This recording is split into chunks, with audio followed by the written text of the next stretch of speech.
नमस्कार मित्रांनो. कर्क राशीच्या व्ययस्थानात कर्क राशीचा सर्वात महत्त्वपूर्ण ग्रह ज्याला आपण राजयोगकारक ग्रह म्हणतो तो आहे मंगळ. हा मंगळ कर्क राशीच्या व्ययस्थानात भ्रमण करणार आहे सप्टेंबर महिन्यामध्ये. याचप्रमाणे कर्क राशीच्या तृतीय स्थानामध्ये रवी, बुध आणि शुक्र या तिघांची युती केतू बरोबर होणार आहे. हे सर्व ग्रह ग्रह त्याबरोबर बाकीचे जे ग्रह आहेत त्याचे जे प्रभाव परिणाम आहेत हे संपूर्ण सप्टेंबर महिन्यामध्ये कर्क राशीवर कशा प्रकारचे होणार आहेत या सर्व संदर्भातली खुलासेवार चर्चा आपण या व्हिडिओमध्ये करणार आहोत. तर सर्वात पहिल्यांदा आपण चर्चा करू तुमचं स्वास्थ्य मानसिक किंवा शारीरिक हे नेमकं कशा प्रकारचं असेल. जसं की तुमच्या राशीचा जो षष्ठेश आहे गुरु, जो की तुमच्या लाभ स्थानामध्ये भ्रमण करतोय तो मार्गी झालेला आहे किंवा मार्गस्थच आहे. याचप्रमाणे तुमच्या राशीचा जो अष्टमेश आहे शनी, जो की तुमच्या 8व्या स्थानातच भ्रमण करतोय तो मात्र वक्री आहे. ते सगळ्यात महत्वाची दुसरी गोष्ट आहे जो की मंगळ. मंगळ तुमच्या राशीचा राजयोगकारक ग्रह आहे, मात्र तो तुमच्या व्यय स्थानामध्ये भ्रमण करणाऱ्या संपूर्ण महिन्यामध्ये व्ययस्थानामध्ये तो शत्रू राशीमध्ये भ्रमण करणार आहे. तर एका अर्थी सांगायचं झालं तर शारीरिक व्याधींच्या संदर्भात किंवा शारीरिक त्रास तुम्हाला या महिन्यात तसे काही फारसे होणार नाहीत. परंतु मानसिक त्रासाच्या संदर्भात मध्ये काळजी घेणं अतिशय आवश्यक आहे. कारण व्ययस्थानातला शत्रू राशीतला जो मंगळ आहे हा तुम्हाला त्रास देणार, प्रेशर देणार, स्ट्रेस देणार. मग हे प्रेशर, स्ट्रेस कुठल्याही क्षेत्रासंदर्भातले असू शकतात. हे तुमच्या आर्थिक संदर्भातले असू शकतात किंवा सामाजिक संदर्भातले असू शकतात किंवा घरातले जे फॅमिलीच्या संदर्भातले असू शकतात. मात्र स्ट्रेस, टेन्शन, प्रेशर हे तुम्हाला या महिन्यामध्ये निश्चित येणार आणि त्याचा अनुभव तुम्हाला येणार. या संदर्भात काळजी घेणं आवश्यक आहे. होतं कधी-कधी काय, की आपण स्ट्रेसमध्ये आलो, की कधी-कधी थोडंसं भावना तिथून चुकीचे निर्णय घेतो. त्या संदर्भात काळजी घ्या. जरी तुम्ही तशा प्रकारचे काही त्रास आले, तर धीरोदात्तपणे येणाऱ्या संकटाचा सामना करणं अतिशय गरजेचं राहील. आणि काळजी करू नका, तुमच्या लाभस्थानात भ्रमण करणारा जो गुरु आहे, हा तुमच्या पाठीशी आहे. जरी तुम्हाला संकटं मोठी वाटली, तरी ती प्रत्यक्षामध्ये तुमच्यावरती आपटणार नाही, आदळणार नाही. महत्वाचं काय होतं, की तुमची जी रास आहे, ही चंद्राची रास आहे. त्याच्यामुळे थोडंसं इमोशनल आहे. म्हणजे छोट्या-मोठ्या गोष्टींबद्दल जास्त विचार करणारे, भावनेतून विचार करणारे आहे. इथे थोडंसं लक्ष द्यायला हवं. प्रत्यक्ष जरी तुम्हाला संकट वाटले, तरी ते त्याच्यामुळे फार मोठे काय प्रॉब्लेम होणार नाही. तरी सुद्धा अलर्ट राहणं किंवा सतर्क राहणं हे जास्त गरजेचं राहील. तर त्या संदर्भात काळजी घेणं महत्त्वपूर्ण राहील. तर या महिन्यामध्ये शारीरिक किंवा शारीरिकचे जे त्रास होण्यापेक्षा मानसिक प्रेशर खाली याल आणि चुकीचे निर्णय मात्र घेऊ नका. लोन घेणं किंवा अशा प्रकारचे काहीही निर्णय घेऊ नका. यानंतर आपण चर्चा करणार आहोत तुमच्या आर्थिक स्थैर्याबद्दल. आर्थिक स्थैर्य नेमकं कशा प्रकारचं असेल, जसं की तुमच्या राशीचा जो धनेश आहे रवी, जो धनस्थानात स्वतःच्या राशीमध्ये भ्रमण करतोय 17 तारखेनंतर तृतीय स्थानामध्ये भ्रमण करणार आहे. याचप्रमाणे द्वितीयामध्ये जो बुध भ्रमण करतो आहे तो दिनांक 6 तारखेनंतर 5 तारखेनंतर तुमच्या तृतीय स्थानामध्ये भ्रमण करणार आहे. तुमच्या राशीचा जो पंचमेश आहे मंगळ, जो की व्ययात भ्रमण करतोय, संपूर्ण महिना हा व्ययातच असणार आहे. अष्टमेश जो आहे शनी, तो अष्टम स्थानातच असणार आहे, तो वक्री. आणि लाभेश जो आहे शुक्र, हा तुमच्या तृतीय स्थानामध्ये भ्रमण करतो आणि 19 तारखेनंतर हा स्वतःच्या राशीमध्ये तुमच्या चतुर्थ स्थानामध्ये भ्रमण करणार. तर एकंदरीतच सांगायचं झालं तर या संपूर्ण महिन्यामध्ये तुम्हाला थोडंसं आर्थिक संदर्भात थोडा विचार करणं गरजेचं आहे. जसं की गेल्या साधारण 15-1 दिवसामध्ये तुम्ही बघितलं असेल, की खर्च तुमचे बऱ्याच प्रमाणात वाढलेले होते. म्हणजे जवळ-जवळ जवळ-जवळ ऑगस्ट 15च्या नंतरचा जर का तुम्ही कालावधी घेतला, तर बऱ्याच प्रमाणात तुमचे खर्च झालेले आहेत आणि त्या खर्चाचे नियंत्रण ठेवणं गरजेचं राहील. या महिन्याच्या जवळ-जवळ 16-17 तारखेपर्यंतच्या कालावधीमध्ये अशाच प्रकारे अनवॉन्टेड वगैरे खर्च ज्याला आपण म्हणतो किंवा खर्चाचं जे प्रमाण आहे ते थोडंसं जास्त राहील. या संदर्भात थोडीशी काळजी घेणं गरजेचं राहील. तसं पाहिलं तर तुमच्या राशीला वेगळं सांगायला नको. तुमची जी राशी आहे ही प्रॅक्टिकल आहे, व्यवहारी राशी आहे. पैशांच्या गणित तुमचं सहसा चुकत नाही. परंतु कधी-कधी वेळ अशा प्रकारची येते, की आपल्याला पैसे खर्च करावेच लागतात. तर या संदर्भात थोडीशी काळजी घेणं महत्त्वपूर्ण राहील. दुसरी महत्त्वाची गोष्ट म्हणजे जर तुम्ही शेअर मार्केटमध्ये ट्रेड करत असाल, तर या महिन्यात मोठे ट्रेड अजिबात करू नका. तुमचे अंदाज सपशेल चुकतील. काळजी घ्या. कुठल्याही प्रकारची रिस्क किंवा ज्याला आपण जोखीम वगैरे म्हणतो, हा प्रकार या महिन्यात अजिबात करू नका. याचप्रमाणे तुमच्या जे तुम्ही म्हणजे मेहनत केलेली असेल त्याचे तुम्हाला लाभ वगैरे चांगले मिळतील, त्याची तशी काही काळजी करू नका. तर एकंदरीतच मिला-जुला ज्याला आपण म्हणतो, अशा प्रकारचा काही कारभार राहील. परंतु खर्चावरती नियंत्रण ठेवणं मात्र या महिन्यामध्ये महत्त्वपूर्ण राहील. गृहसौख्याबद्दल सांगायचं झालं तर तुमच्या राशीचा जो चतुर्थेश आहे शुक्र, जो की तुमच्या तृतीय स्थानामध्ये भ्रमण करतो 19 तारखेनंतर स्वतःच्या राशीमध्ये येणार आहे चतुर्थ स्थानामध्ये. साधारण तुम्ही बघितलं असेल, की गेले साधारण 10-12 दिवस आणि जवळ-जवळ सप्टेंबरच्या एकंदरीत 17-18 तारखेपर्यंतचा जो कालावधी, त्यामुळे घरातले जे वातावरण ते काही बऱ्याच प्रमाणात गढूळ झालं होतं. घरातलं वातावरण काही नीट नव्हतं. वादविवाद होते ते घरातल्या व्यक्तींवर, नातेसंबंध काय ठीक नव्हते आणि अशा काही घटना घडामोडी घडलेल्या होत्या की घरातलं वातावरण पूर्णपणे बिघडलेलं होतं आणि तुमची जी रास आहे ही घरातल्या व्यक्तीशी सर्वात जास्त अटॅच असणारी रास आहे. त्याच्यामुळे त्याचा सर्वात जास्त इम्पॅक्ट घरातल्या व्यक्तींपेक्षा तुमच्यावरती जास्त झालेला होता. अर्थातच तुम्ही या महिन्यामध्ये त्याच्यातून बाहेर पडता आहात. जसा शुक्र तुमच्या चतुर्थ स्थानामध्ये येईल, तसं एक वेगळ्याच प्रकारची शांती किंवा घरातलं जे वातावरण ते बरचसं सुटसुटीत झाल्यासारखं वाटेल. घरातल्या व्यक्तींबरोबर नातेसंबंध तुमचे म्हणजे निर्धारित किंवा त्याच्यामध्ये व्यवस्थितपणा येईल आणि महत्वाचं म्हणजे घरामध्ये काही नवीन वस्तू वगैरे घेणं, चीज वस्तू वगैरे असा सुद्धा प्रकार होईल. तर एकंदरीतच या महिन्यामध्ये ही गोष्ट तुमच्यासाठी फारच शुभफलदायी अशी असणार आहे. इथे एक गोष्ट सांगावीशी वाटते, की तुमच्या तृतीय स्थानामध्ये रवी, बुध आणि शुक्र हे तिन्ही ग्रह येणार आहेत आणि खास करून तृतीय स्थानामध्ये आधीपासूनच असणाऱ्या केतू बरोबर हे तिन्ही जे ग्रह आहेत ते युतीमध्ये जाणार आहेत. तर खास करून तुमचे जे भाऊ-बहीण आहेत, त्यांच्या आरोग्याकडे लक्ष देणं गरजेचं राहील. आरोग्याच्या संदर्भातले त्रास हे डोकं वर काढू शकतील किंवा त्यांच्यावर वादविवादाचे प्रसंग जास्त प्रमाणात येऊ शकतील. त्या संदर्भात काळजी घेणं अतिशय महत्वाचं आहे. ही गोष्ट फार महत्वाची असणार आहे. याचबरोबर कोणाला कमिटमेंट, प्रॉमिसेस किंवा कागदोपत्री व्यवहार याच्यापासून सुद्धा थोडंसं लांब राहणं अतिशय महत्त्वपूर्ण राहील. यानंतर आपण चर्चा करणार आहोत लव्ह लाईफ बद्दल. तुमचं लव्ह लाईफ कसं असेल तर साधारण तुमच्या राशीचा जो पंचमेश आहे मंगळ, जो की तुमच्या व्ययस्थानामध्ये भ्रमण करतोय, काळजी घ्या.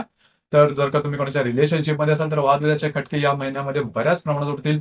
कदाचित तुमचं जे रिलेशनशिप आहे ते टोक सुद्धा गाठू शकतं. म्हणजे एक गोष्ट चांगली आहे की तुमच्या जो लाभ स्थानात भ्रमण करणारा जो गुरु आहे तो सप्तम दृष्टीने तुमच्या पंचम स्थानाला पाहतो आहे. त्याच्यामुळे गोष्टी टोकाच्या होणार नाही, पण तो काळजी घेणं महत्त्वपूर्ण राहील. याचप्रमाणे ज्या गर्भवती महिला आहेत त्यांनी सुद्धा स्वतःच्या आरोग्याकडे लक्ष देणं गरजेचं राहील. आरोग्याच्या संदर्भातले काही त्रास या दरम्यान जाणवू शकतील.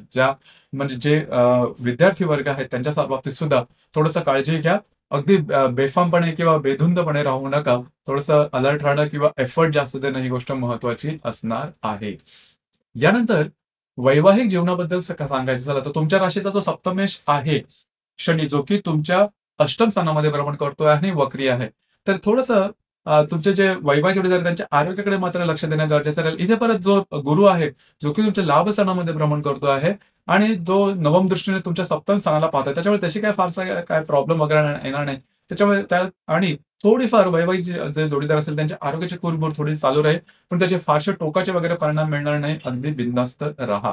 यानंतर तुमचं जे कार्यक्षेत्र आहे त्या संदर्भात विचार करायचा झाला तर तुमच्या राशीचा जो दशमेश किंवा कर्मेश याला आपण म्हणतो मंगळ, जो की तुमच्या तुमच्या व्ययस्थानामध्ये भ्रमण करतोय, तर तुमचं जे कार्यक्षेत्र असेल त्यासाठी या महिन्यामध्ये धावपळ, दगदग ही बऱ्याच प्रमाणात होणार. अर्थात त्याचे काही चांगले परिणाम तुम्हाला निश्चित मिळतील. त्याच्यामुळे तशी काही काळजी करू नका. पण थोडीशी धावपळ, दगदग या महिन्यात बऱ्याच प्रमाणात करावी लागणार आहे. सुरुवातीला तुम्हाला ती थोडीशी जास्त दगदग वाटेल, परंतु त्यापासून काही चांगले रिझल्ट तुम्हाला निश्चित मिळणार आहे. तर साधारणतः या महिन्यामध्ये तुम्हाला बऱ्याच प्रमाणात धावपळ, दगदग किंवा ह्या ज्या गोष्टी म्हणजे एक्झर्शन वगैरे थोडंसं जास्त होणार आहे. मेंटल स्ट्रेस, मानसिक तणाव सुद्धा थोडासा जास्त जाणवणार आहे. त्यामुळे थोडंसं तयार राहा आणि या ज्या गोष्टी त्याच्यामधून निघणाऱ्या गोष्टी मात्र खूपच चांगल्या असेल. त्याच्यामुळे तशी काही काळजी करू नका. यानंतर आपण चर्चा करणार आहोत ग्रह योगांबद्दल. त्याचे प्रभाव परिणाम नेमके कशा प्रकारचे असेल, जसं की दिनांक 3 तारखेला नेपच्यून आणि मंगळाचा केंद्र योग होणार आहे. मंगळ जो की तुमच्या व्ययस्थानामध्ये भ्रमण करतोय आणि जर नेपच्यून तुमच्या भाग्यस्थानामध्ये भ्रमण करतोय, दोघांचा केंद्र योग होणार आहे. अतिशय महत्वपूर्ण ग्रह योग आहे, अर्थात अशुभ फलदायी आहे. या दरम्यान कुठल्याही प्रकारचे महत्वपूर्ण निर्णय छोटे असेल किंवा मोठे अजिबात घेऊ नका. आर्थिक चणचण जास्त प्रमाणात जाणं, स्ट्रेस, टेन्शन थोडंसं जास्त प्रमाणात आल्यासारखं वाटेल, परंतु भावनेच्या आधी जाऊन चुकीचे निर्णय किंवा रिस्क घेणं हा प्रकार अजिबात करू नका. वैवाहिक जोडीदाराच्या आरोग्याकडे सुद्धा लक्ष देणं महत्वपूर्ण राहील. याचप्रमाणे दिनांक 4 तारखेला शुक्र आणि केतूची युती होणार आहे तुमच्या तृतीय स्थानामध्ये. ही गोष्ट थोडीशी महत्वाची राहील. तुमच्या भावंडांपैकी ज्या बहिणी आहेत त्यांच्या आरोग्याकडे लक्ष देणं गरजेचं राहील. त्यांच्यामुळे तुमच्यामध्ये थोडीशी वादविवादाची ठिणगी वगैरे होऊ शकेल. काळजी घ्या, ही गोष्ट महत्वपूर्ण राहील. याचप्रमाणे दिनांक 7 तारखेला हर्षल आणि बुधाचा केंद्र योग होणार आहे. हर्षल जो की तुमच्या लाभ स्थानामध्ये भ्रमण करतोय आणि जो बुध तुमच्या द्वितीयात भ्रमण करेल, दोघांचा केंद्र योग होणार आहे. आर्थिक संदर्भात कागदोपत्री व्यवहारापासून थोडीशी काळजी घेणं गरजेचं राहील. कागदोपत्री व्यवहारामध्ये फसवलं जाणं अशा प्रकारचे काही अनुभव येतील किंवा आर्थिक तुमची गुंतवणूक चुकणं अशा प्रकारचे सुद्धा काही अनुभव येण्याची शक्यता बऱ्याच प्रमाणात राहील. याचप्रमाणे दिनांक 15 तारखेला गुरु आणि शुक्राचा त्रिकोण योग होणार आहे. अतिशय शुभफलदायी असा हा योग आहे. खास करून गुरु जो की तुमच्या लाभ स्थानामध्ये भ्रमण करतो, जो शुक्र तुमच्या तृतीयात भ्रमण करतो, दोघांचा त्रिकोण अतिशय उत्तम अशा प्रकारचा हा योग असणार आहे. खास करून महत्वपूर्ण जी कामं असतील ते तुमची या दरम्यान पूर्ण होताना दिसेल. तुमचा कॉन्फिडन्स, एनर्जी लेवल जबरदस्त दिसून येईल. भावंडांमध्ये नातेसंबंध सुद्धा त्यांची कामं अडकलेली आहेत, थांबलेली आहेत, जी होत नाहीत ती मार्गी लागतील आणि सगळ्यात महत्वाचं म्हणजे काही चांगले उत्तम लाभ तुम्हाला मिळू शकतील. याचप्रमाणे दिनांक 18 तारखेला शनी आणि बुधाचा प्रतियोग होणार आहे. हा थोडासा महत्त्वपूर्ण राहील. शनी जो की तुमच्या अष्टम स्थानामध्ये भ्रमण करतो आणि जो बुध तुमच्या द्वितीयात भ्रमण करतो, दोघांचा प्रतियोग होणार आहे. हा प्रतियोग अतिशय महत्त्वपूर्ण राहील. खास करून आर्थिक संदर्भातल्या कुठलेही जोखीम घेऊ नका. आर्थिक संदर्भातले त्रास तुम्हाला या दरम्यान होऊ शकतील. काळजी घ्या. महत्त्वपूर्ण निर्णय या दरम्यान टाळणं हितावह राहील. याचप्रमाणे दिनांक 19 तारखेला हर्षल आणि रवीचा त्रिकोण योग होणार आहे. हर्षल जो की तुमच्या लाभ स्थानामध्ये भ्रमण करतोय आणि जो रवी तुमच्या तृतीयात भ्रमण करतो, दोघांचा त्रिकोण अतिशय उत्तम अशा प्रकारचा हा योग असणार आहे. स्वतःच्या कार्यकर्तृत्वावरती काही महत्त्वपूर्ण निर्णय तुम्ही घेऊ शकाल आणि महत्त्वाचं म्हणजे तुम्हाला काही चांगले इंट्युशन्स वगैरे येऊ शकतील. जे तुमचं कार्यक्षेत्र असेल त्या संदर्भातले महत्त्वपूर्ण काही इंट्युशन येऊ शकतील. जरूर त्यावर काम करा. याचप्रमाणे दिनांक 20 तारखेला शनी, रवी आणि नेपच्यूनचा प्रतियोग होणार आहे. आरोग्याकडे थोडंसं लक्ष देणं गरजेचं राहील. आरोग्याच्या संदर्भातले काही त्रास या दरम्यान डोकं वर काढू शकेल, तर थोडंसं अलर्ट राहणं गरजेचं राहील. याचप्रमाणे दिनांक 24 तारखेला हर्षल आणि बुधाचा त्रिकोण योग होणार आहे. हर्षल जो की तुमच्या लाभ स्थानामध्ये भ्रमण करतो, जो बुध तृतीयात भ्रमण करतो, दोघांचा त्रिकोण योग होणार आहे. कागदोपत्री व्यवहार, कमिटमेंट, प्रॉमिसेस याकरता हा जो कालावधी आहे किंवा हा जो पर्टिक्युलर आस्पेक्ट आहे, योग आहे, हा तुमच्यासाठी शुभ फलदायी असाच असणार आहे. याचप्रमाणे नेपच्यून आणि बुधाचा सुद्धा प्रतियोग होणार आहे. कागदोपत्री व्यवहारापासून थोडी काळजी घ्या. तुमचे भावंड असेल त्यांच्याबरोबर थोडंसं मिसअंडरस्टँडिंग किंवा गैरसमज या दरम्यान होण्याची शक्यता बऱ्याच प्रमाणात आहे. याचप्रमाणे दिनांक 28 आणि 29 तारीख ही अतिशय महत्त्वपूर्ण राहील. कारण या 28 आणि 29 तारखेला रवी आणि बुधाची युती केतू बरोबर होणार आहे.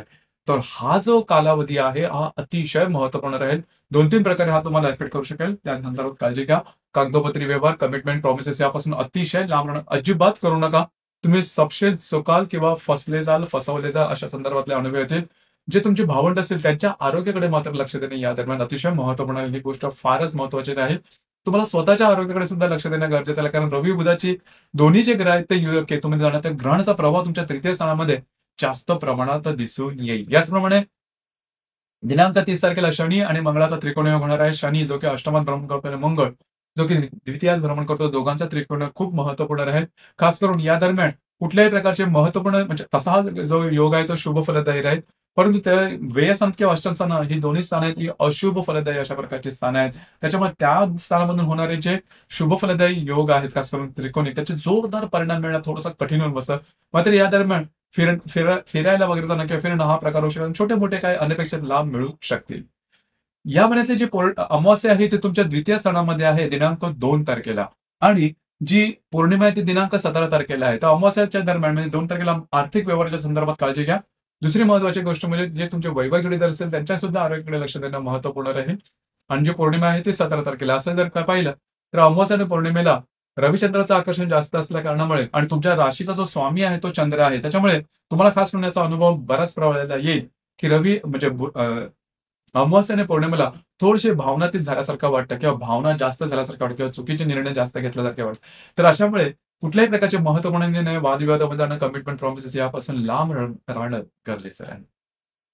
तर मित्रांनो, हे होतं कर्क राशीचा सप्टेंबर 2024 करताचा संपूर्ण राशीफळ. धन्यवाद.